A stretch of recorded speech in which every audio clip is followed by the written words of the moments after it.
You're listening to episode 160, Jodi's story, a premature birth due to HELLP Syndrome.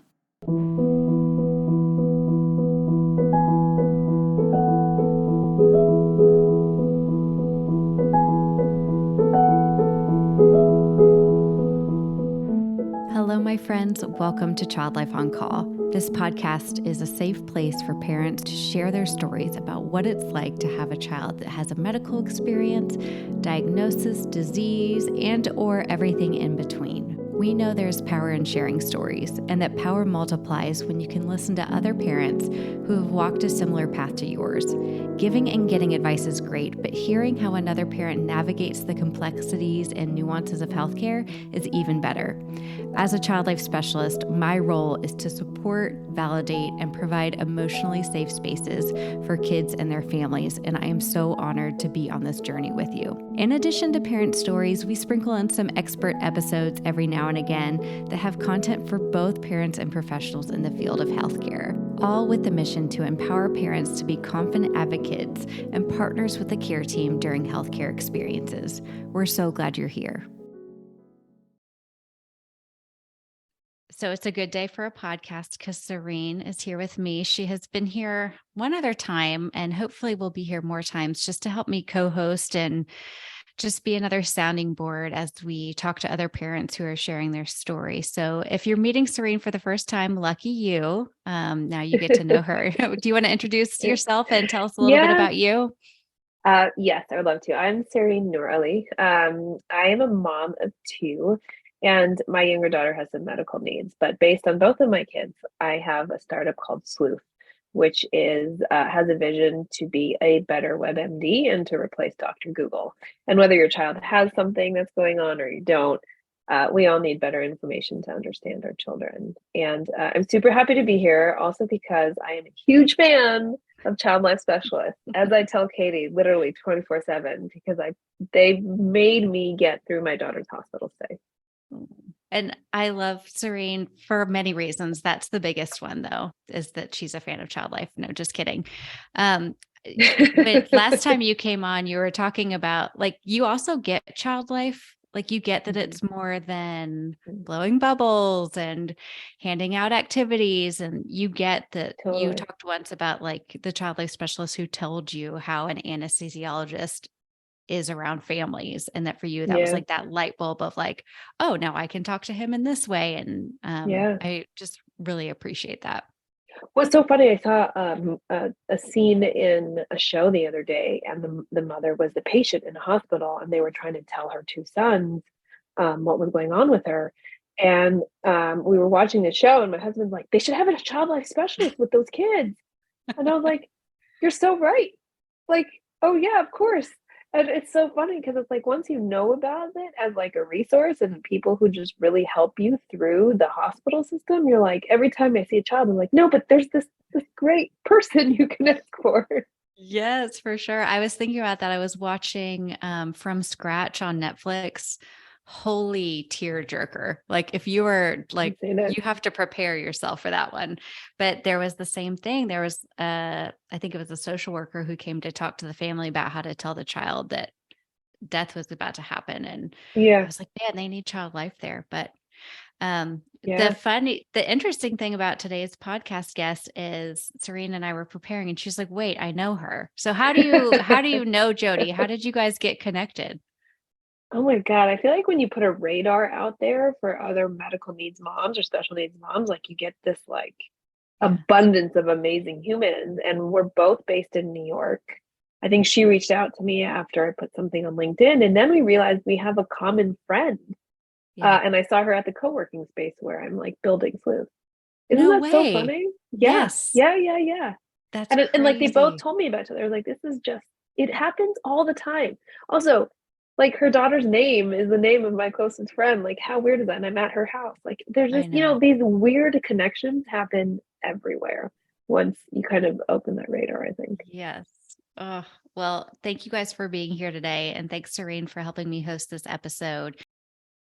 So, a couple housekeeping things, because it is Child Life Month. I want you to know that we are giving 20% off Child Life Circle memberships. The Child Life Circle is an online community for certified child life specialists.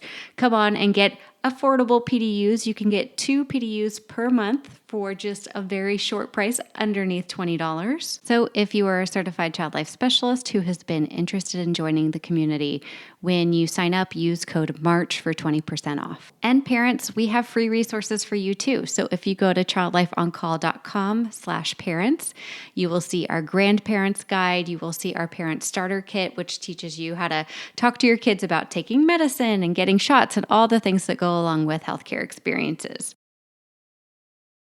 How random is it that you know Serene and this is like kind of all coming together? I know it's kind of crazy how it works that way, you know? Serene, I hope your daughter's doing well. I follow you, and it's, actually, Katie, you had a great post yesterday that it's difficult to be a medical parent. It is. I say to people, you get like a crash course, you get thrown into the deep end without a lifeboat, but I think you said it much better. You become like the expert and a doctor in 5 minutes without even knowing that you needed to go to medical school. Right? Yeah. It's, and I didn't come up with those words. Other parents have said that to me, like, this is like a crash course in medical school. And it was so funny. Some of the comments we were getting, like, but I'm not getting the salary. I don't get the days off. You don't get the good parts of that too. Oh yeah. And unfortunately, if anything, you take too many of the days. So you get almost like penalized probably if you take too many days, right? Depending upon how your employer works. Yeah, true. Or if you quit your job, that's a whole other thing. We can get into all that. Well, yeah. I mean, what is it? The statistic is something like 40% of special needs moms end up quitting the workforce. Wow. I feel so passionate about that topic, right? Because I quit my job to take care of my daughter, as you guys know. And it's also like, you need that money, dude. Yeah. Badly. You need that money in that moment, and yet you're like making this choice. So anyway. 40% is high. That's a lot. High. But I also wonder how many people don't I think there's a lot of hidden parents who are taking care of children that don't even go into identifiers like that, right? And then get into the data. And it would be really interesting for someone to actually correlate like the workforce data that people like Reshma Sojani are doing with what is happening at home with their child. No, certainly. I think it would be really interesting. I find for myself in trying to gather data for Fllrish is that it is so difficult, especially when it comes to healthcare, to glean that data, right? Like, so much of it is, I don't say hidden, but secretive, unless you have passwords or certain software, subscriptions, which are prohibitively costly in order to be able to get that information. Totally. Yeah. And Serene is like our healthcare data guru now, which I can't wait. I mean, it's already beginning, like what you're creating and what you're doing. And I just can't wait to watch it flourish. Speaking of Fllrish. Yes. Yeah. I just feel, I feel like I'm my own, I'll say client, so to speak.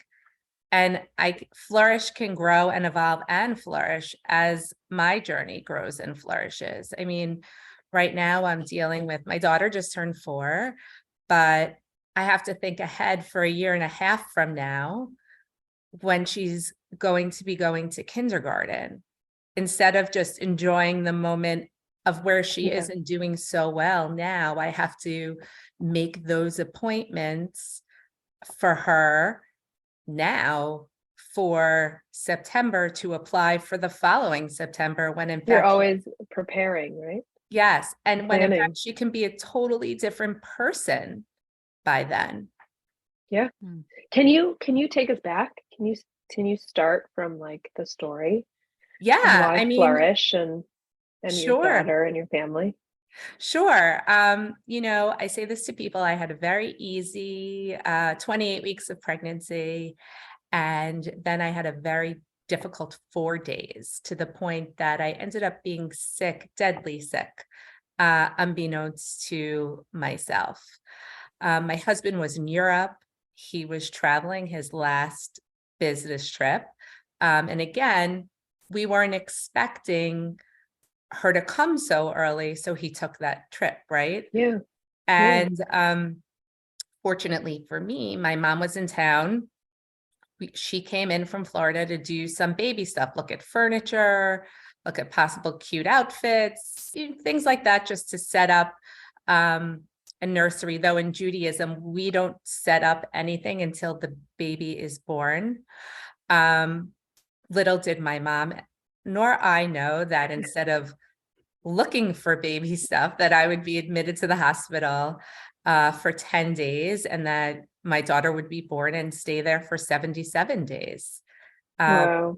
Yeah, I had what is called HELLP Syndrome, which is a deadly form of preeclampsia, an extreme form of preeclampsia, and my organs were starting to shut down.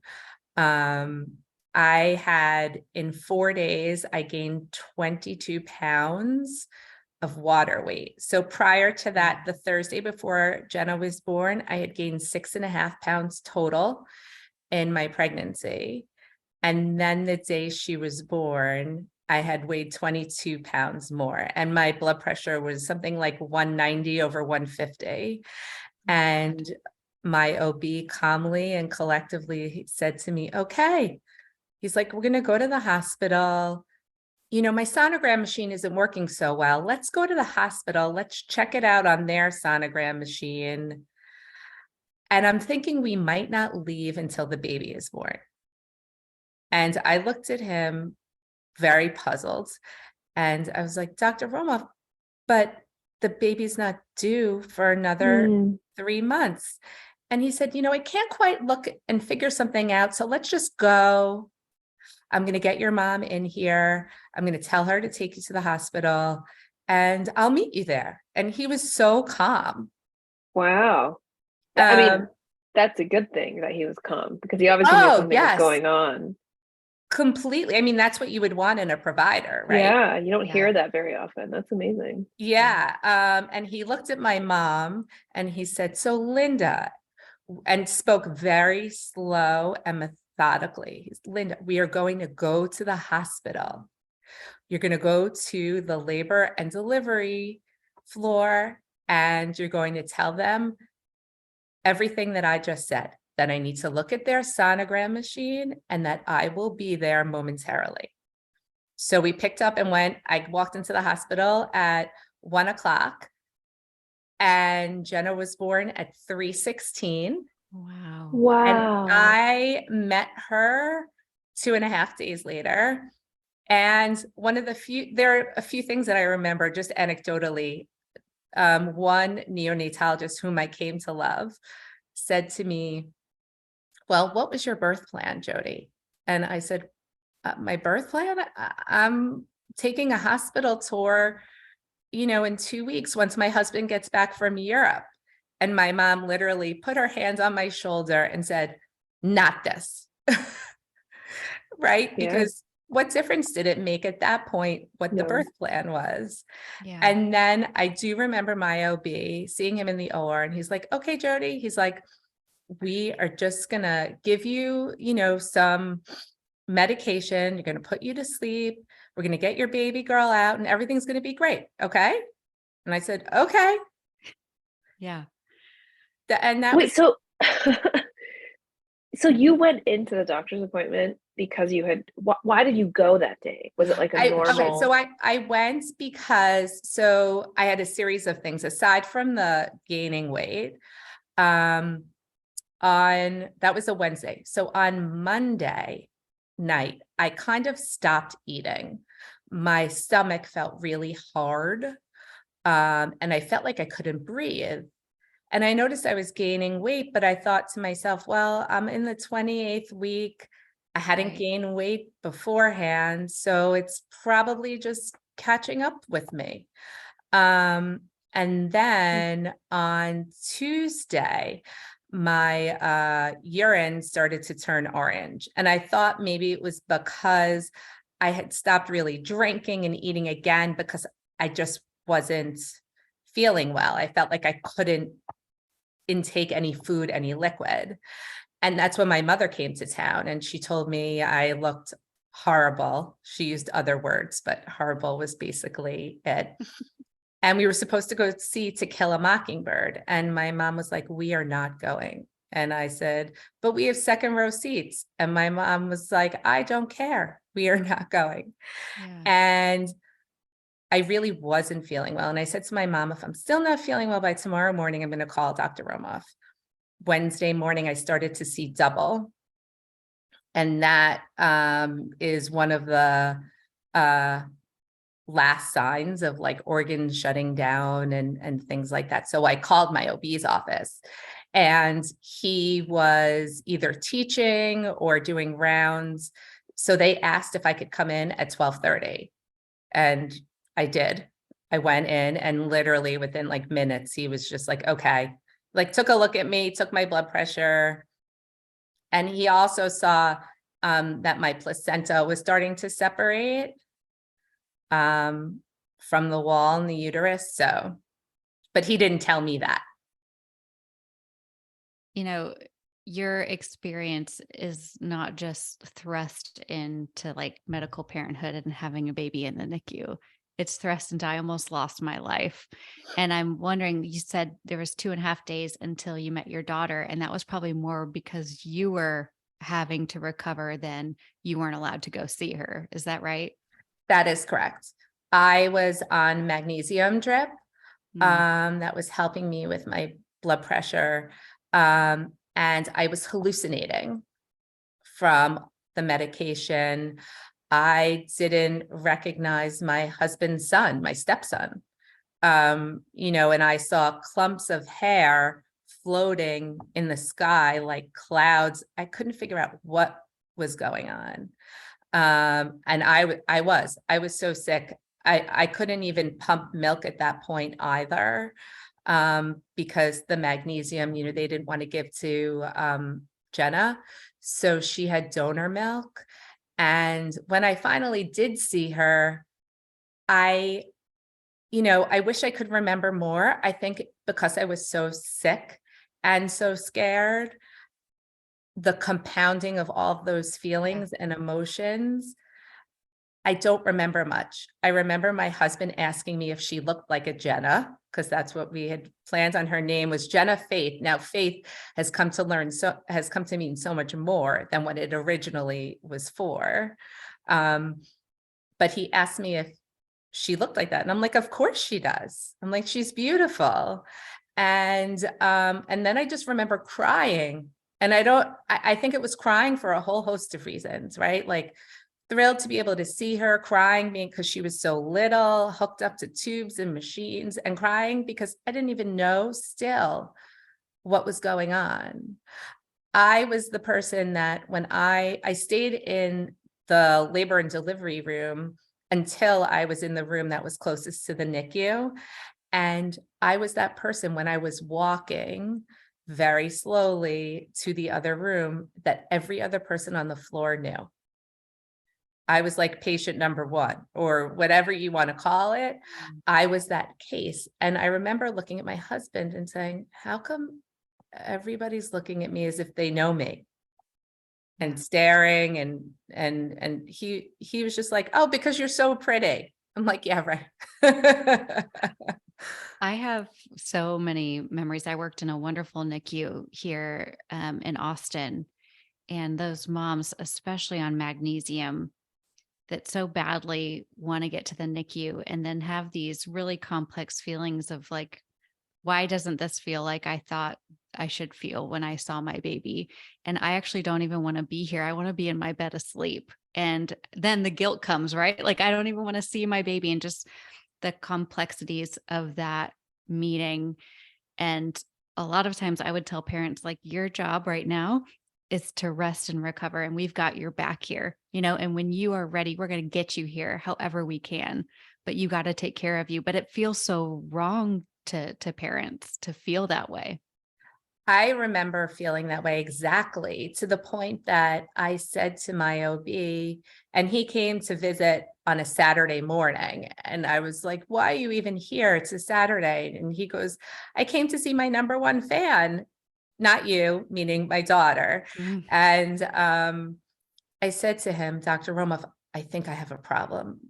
And he goes, what? I go, I think there's something wrong. I don't think I asked to see Jenna before I met her yesterday. I don't know. I don't remember. I said, and when I met her, I didn't feel bonded to her. I didn't feel like all of a sudden maternal. I feel, we're told that the maternal instinct goes on like a light switch, or at least that's what we see. That's what we read. But the truth is, even for people who don't give birth preterm, over 20% don't feel instantly bonded to their child. And my OB was like, you do not have postpartum depression. You do not have depression. The fact that you're asking me this means you're already a great mom.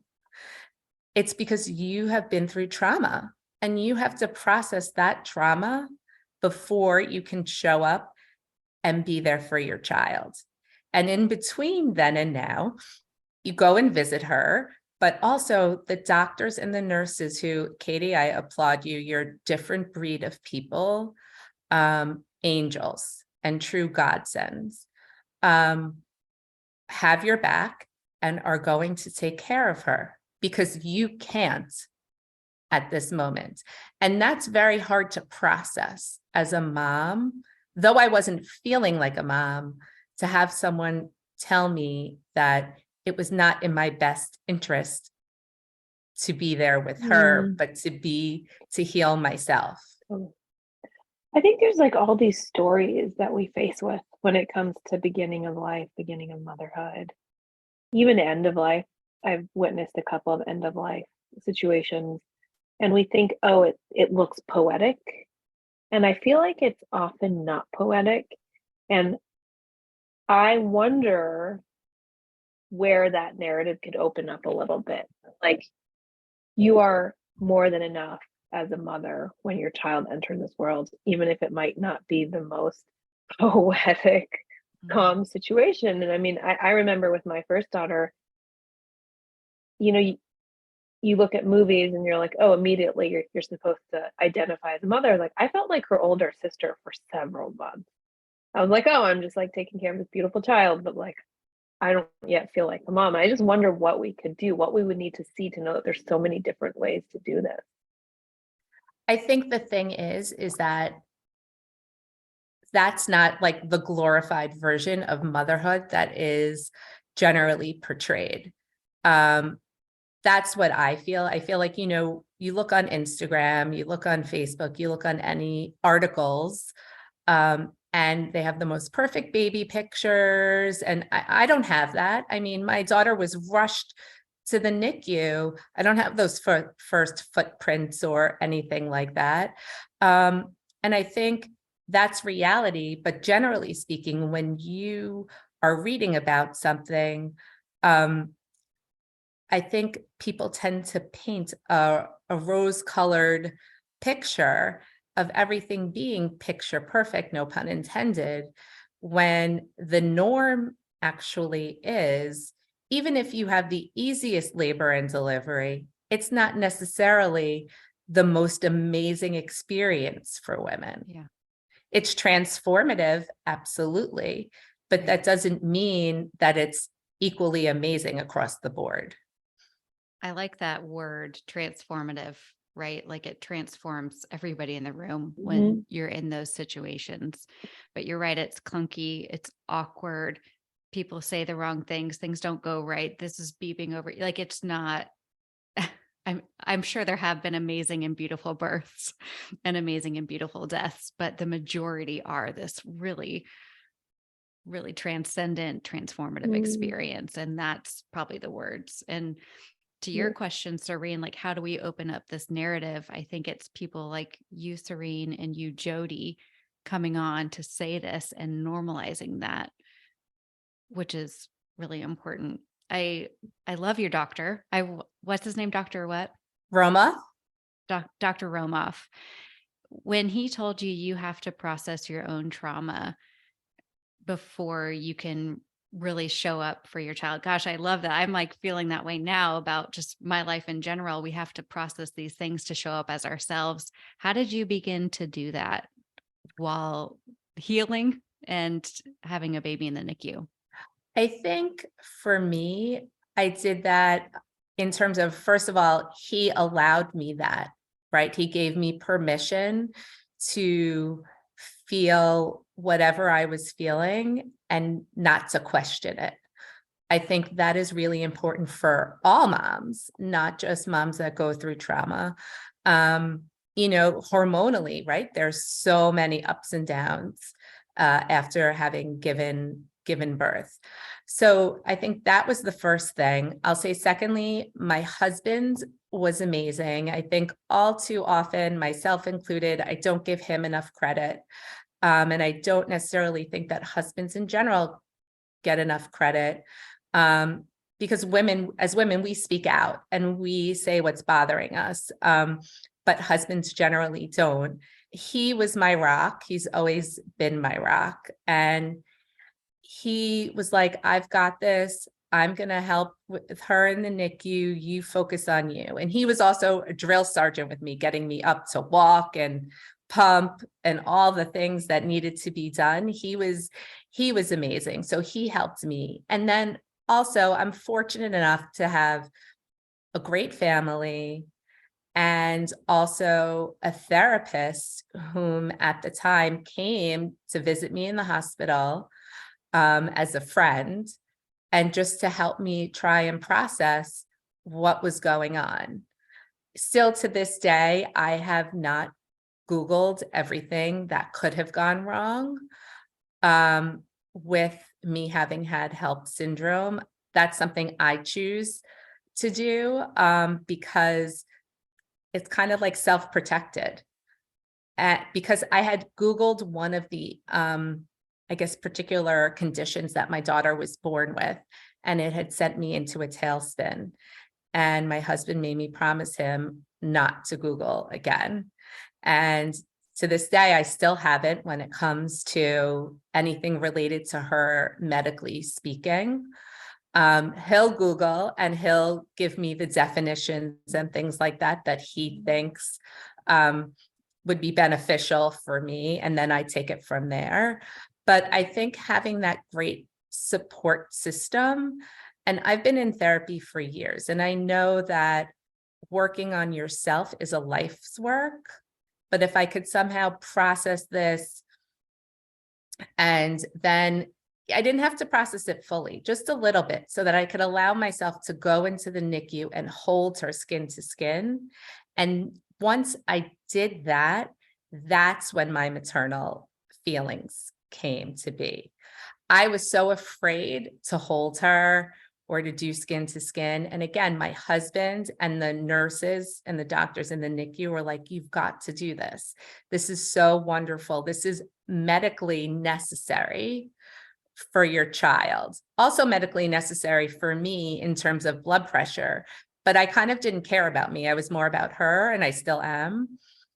So I think all those things collectively, that's not to say I didn't have difficulties. And like I said earlier, I still do. I think we're always learning, growing, flourishing, and evolving. And all those things happen, especially as our kids grow and have new obstacles and challenges that come before them. If you could go back to your former self, what do you wish you had known? Both like tactically, but just like before transcendently. No, like now that you've been on this journey, like what do you wish you had known either about the syndrome or about yourself that you can go back and say like, yes, you can do it, or I wish I had known this, or what would you want to tell another parent who might be in a similar situation? I wish a few things. I wish first and foremost that people understand that the NICU, while so scary, is also really magical. It's this place that, you become a member of a club that you didn't know that you ever existed or that you didn't want to become a member of. But those doctors and nurses are angels, and they are so helpful to your baby in terms of telling you about being a parent and what to look for, and to not be so scared. I think people don't understand that. It's very stressful because you're dealing with parents and you're dealing with very small children in a stressful situation. But somehow, whether it's like during a holiday and they dress the whole NICU up, during that holiday or something, their aura just becomes magical. And I think that's important. I also think it's important to know that all children, whether premature or not, have their own growth trajectory, right? So while I've been looking at my daughters under a microscope, others similarly are looking at theirs all the time. Are they rolling over? Are they this? Are they that? And I learned that, what? Not everyone can be in first place, and it's okay. You don't have to be in first place. And it's a marathon, not a sprint. And I think as a type A mom, and wanting everything for my daughter when it's supposed to be, I kind of learned that I had to surrender to the process. And I wish I knew that sooner as well. Because you have to give up control. There's no choice. You have to give up control. And I think it's very hard as a mom to do that. And then lastly, what I think it's important is to know that you're not alone. 10% of births each year, babies are born premature. That's over 360,000 babies are born 36 weeks and prior. So there are plenty of us around. And, you just have to find your way and take everything in stride. And, eventually, and my daughter isn't fully caught up yet, but I know she will be. And that's okay on her own timetable. Serene, I bet you could speak to that kind of giving up control and timetable too. I was just, one of the ways that we built Sleuth is to actually really center the child so that we can see each of our children for what they are, not just, a chart that might or might not be relevant. I'm so taken by what you're saying. In my family, we talk about this a lot. I feel like more liberated, like when you go through something hard with your child when they're young, the norms and the narratives you realize are just optional, really, frankly, and knowing that you can opt in or opt out is kind of great. Like we spend a lot of time at home together on Sundays now. We don't do a lot of activities on Sundays, and that's really liberating. And it's also not always the norm with other people, right? But well, I was talking to a parenting journalist about this. I was like, special needs parents and medical needs parents, I believe, based on the conversations I've had with people like Katie and you and others who know this, like we found this pocket of joy and liberation and freedom that was also a gift. So when you were talking about the NICU as a gift, I really like how you're bringing in this other side of the story that maybe we don't associate it with. And I was like, yeah, I have deeper joy now. I don't know how you feel about that part of the journey. And also tie it to your daughter's name. I think her name is so beautiful. True. Thank you. Yeah, I celebrate every little everything. This morning, we made an obstacle course in our house before school, and Jenna can finally jump over something that's big and not fall, right? And something that is so minute or might not even be on the radar to other people is so wonderful to me. It's something that we celebrate because she's been trying really hard for months. So it has given me a reset, to your point, as a gift of what really matters in life, right? And it's celebrating everything, every day, every little everything. I'm convinced that Jenna is a happy kid because we're always cheering her on. She actually now cheers her friends on.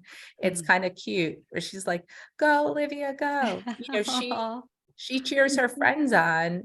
And to her, that's normal because we are always cheering her on.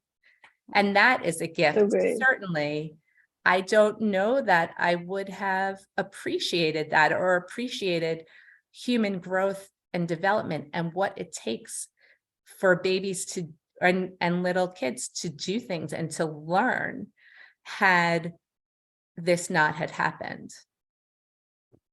I hear you talking about gifts, and I see a lot of them in you. What has becoming Jenna's mom taught you about yourself that maybe you didn't know before you had gone through this? I think I always knew I was a strong and resilient person, but I just didn't know how much or how so.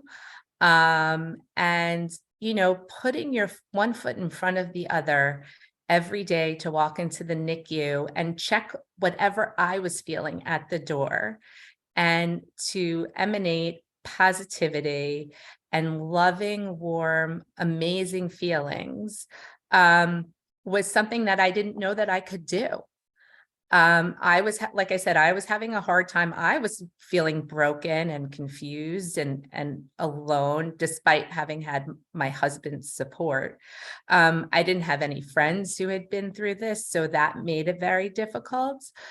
But checking whatever my feelings were at the door of the NICU, I didn't know if I could do it, but somehow I just did. And I think it's because I had to. And sometimes I think when you're put in a situation where you have to do something, you just do it.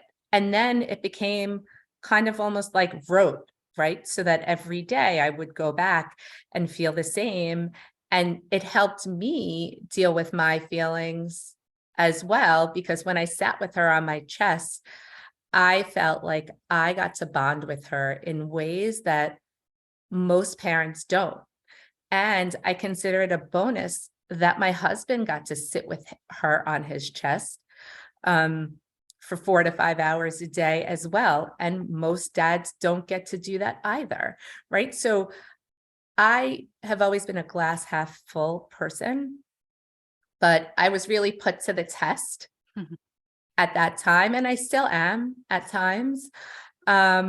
So I think that really surprised myself about me, being able to be like, Jodi, this isn't about you. It doesn't matter that your blood pressure, I was still crazy with my blood pressure and the medication and everything else.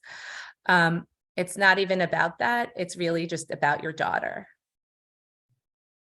It's like you're describing something really sacred. And I would tell parents this in the NICU too, is, there's no laundry here, no dishes, no to-do lists. The only thing here right now is you and your baby and the care team. And it's not always perfect and it's not always feeling that great, but this is what is here right now. And I love how you're framing it that way. Like you check it at the door. That's not easy to do and probably didn't happen every single time, but you practice it, right? And you get good at it. Yes. Yes. I mean, I'd have literally, I do meditation breaths beforehand and prep myself on my way to the NICU every day, because it wasn't something that came naturally. I don't think people expect to go to the hospital, have a baby, and not come home with their child. That is a very difficult thing. And then to go there every morning, knowing that again, you are going to leave, is very difficult. So I think for me, I had to prepare myself mentally every single day. And there were some days I was better at it than others. right? Some days where I was just too tired, or I just didn't want to, but I did it regardless, right? And I always had the faith that, Jenna would come out the other side a better and stronger person for this, for what had happened to her, and it's such a big part of who she is. And, one day I can't wait to share that story with her, because I think so many elements of her personality are tied up from those first months and then some Yeah, from, when she was born. totally. And is this, at what moment did you start Flourish? What is the kind of creation behind it and what you're trying to do based on your journey? So I knew pretty early on that I wanted to do something in, I'll say, the preemie parent space, special needs parent space. But I wasn't sure what that was. And I also wasn't sure about making such a big decision right after having given birth. There was a lot going on. But as I watched Jenna grow and flourish with her therapists, I realized how fortunate I was to curate her team. Not everyone has that luxury. Not everyone even wants to. I'll say maybe some people don't necessarily care. They might think, oh, they'll just catch up eventually. But I knew that there were other moms and dads out there like me, and trying to navigate and parse that system through was very difficult.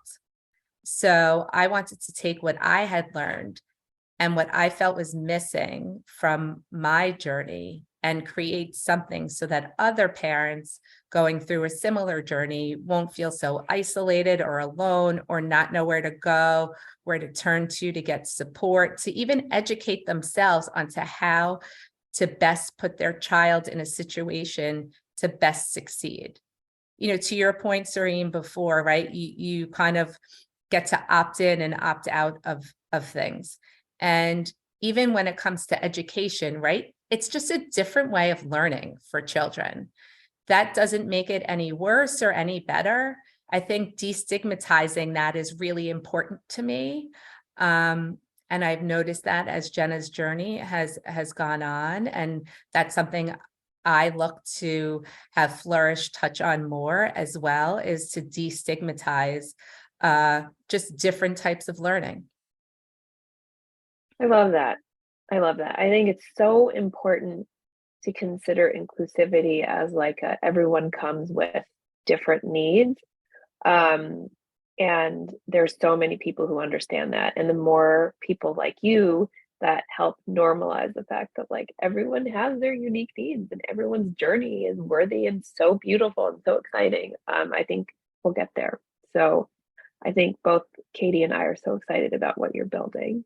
Thank you. And I'm excited about what both of you are building too, right? There's just the more we can spread awareness and normalize what parents go through, what children go through, the better.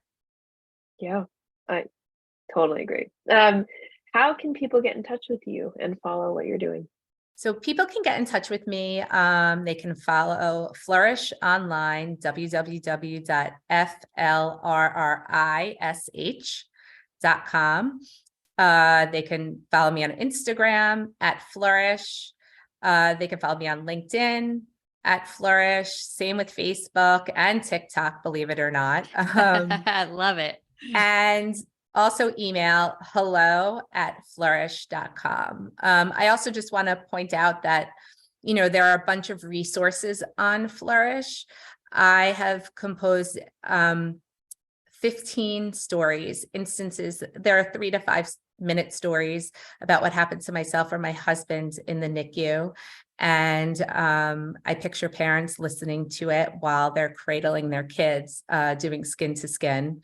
So there are those audio little stories that I think is very helpful to know that someone has been through it and that you will get through it, wanting to grasp onto that hope. There are also resources broken down state by state, county by county, where people can go to get help, whether it's sensory therapy, PT, OT, ST, where to find early intervention or early start, however their state calls it, state by state. And then there's also a coaching portion where people can talk with me one-on-one or text with me one-on-one for periods of time. That's amazing. It sounds like a one-stop shop for parents, and I think that's much needed. And the fact that you've been so generous with your time and diligence to do it state by state, when I can only imagine how painstaking that process was, is really valuable. So thank you. And I'll make sure to link all of your stuff so people can find you easily and tag you in everything that we do so people can connect. But I'm just really grateful for your time and your willingness to share. So thank you so much. And thank you to Serene for helping me chat with Jodi. I love that you guys knew each other ahead of time. That's even more fun. This was so fun. Thank you both. Yes, thank you both also. And, if you ever need anything or want me on as a guest again to talk about something, other stuff with respect to special needs, or, it would be my pleasure without a doubt. So thank you. And thank you for all the work you both do. Thank you so much for joining us on the Child Life On Call podcast. The only reason this podcast keeps on going is because of you and listeners like you. So please join in on the conversation with us on Instagram, Facebook. I'm even on TikTok now, y'all, making a fool of myself. I haven't danced yet, but maybe it's coming. You can find us at Child Life On Call. We also have a website, and that has all of our information about the Child Life Circle, about the Child Life On Call app, and a blog with new information all the time. That's childlifeoncall.com. Thank you again from the bottom of my heart for listening to these episodes and being a part of this community. We are so grateful and so honored to be able to provide this for you.